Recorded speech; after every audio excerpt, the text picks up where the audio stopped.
we had the Midwest Regional. This was where we saw Houston emerge victorious out of the defense, out of the Cougars. Reminds me a lot of San Diego State, but on a higher level. Just obviously Houston, a bigger conference. They can recruit the Big 12 rather than San Diego State's Mountain West, really good conference.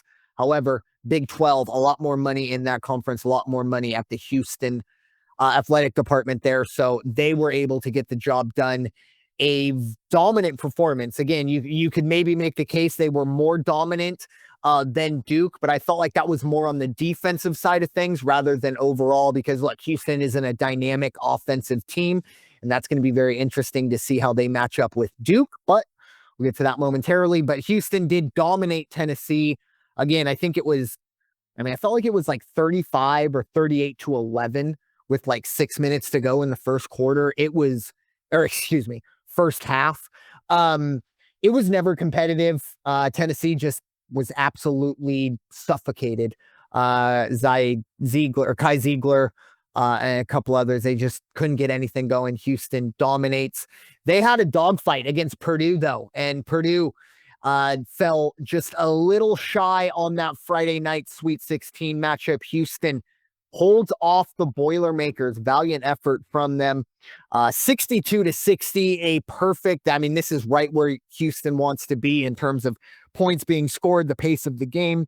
So they get the job done in a very, very, probably the second best game behind the Arkansas Texas Tech of this 4-game block, or this 4-day block, I should say.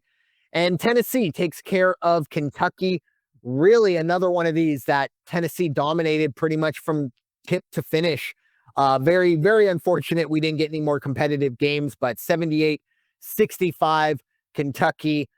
So the Wildcats, first year under Mark Pope, I would say a pretty darn successful season considering kind of the change in culture that is having to happen there at Kentucky, going from seemingly one and dones to not. 5th year, 7, 8-year seniors. You got Lamont Butler there, who it seems like he's been in college forever. So we'll see how that goes going forward for Kentucky. But Tennessee, not Bruce Pearl, but they get Rich Barnes, I should say, gets to the Elite Eight. Again, just didn't have enough in the tank against Houston.